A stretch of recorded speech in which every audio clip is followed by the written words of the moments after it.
Dr. Sella here, and one thing Air Force has done a lot this year, they did a little last year, but they're doing this a lot this year, is they're running zone dive with a fan tag, which is the third guy in the surface will fan the first guy from the C gap out, or excuse me, from the D gap out, from a nine technique out. So what happens is, whether it's the receiver, the heavy tackle, he's going to step with his inside foot, get his heels past the heels of the D gap defender and anchor down with his right hand and drive him out of bounds.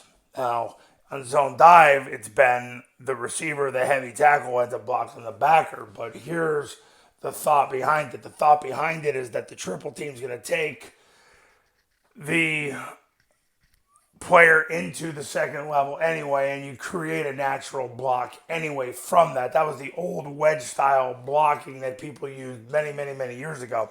The other thought behind it is, let's say, for example, a defense M stunts where he goes A gap, he goes B gap, he's going to run into the triple team anyway.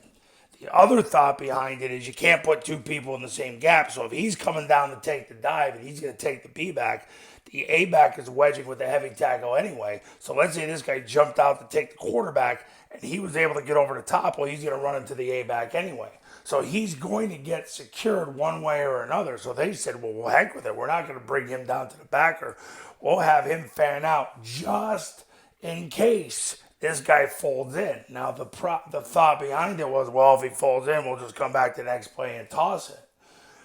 Well, at this point, they don't want a dead play, so they're just fanning with him, which I think is really interesting. So they're getting the triple team.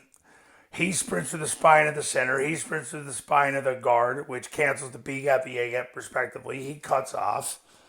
Quarterback takes the snap, jumps to the gap, points the ball. The B sprints through the ball, sprints through the play side hip of the tackle, sprints through the end zone. Quarterback carries out the fake, the hold.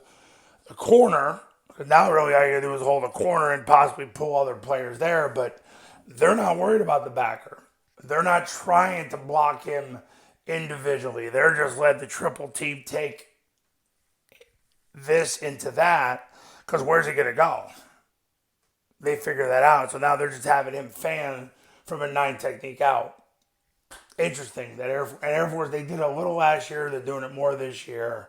They're doing way less crush than they did a year ago. I watched them last night. They did a little bit of crush last night, not very much. This is really what they do. So that's the zone dive with a fan tag. Coaches, you want to win more games in 2023, give me a call. My number's on the thumbnail of this video, so is my website. The Triple Option Football Academy and Triple Option Football Academy camps will show you how. This will be my 14th summer doing camps, helping people win right now. Talk soon.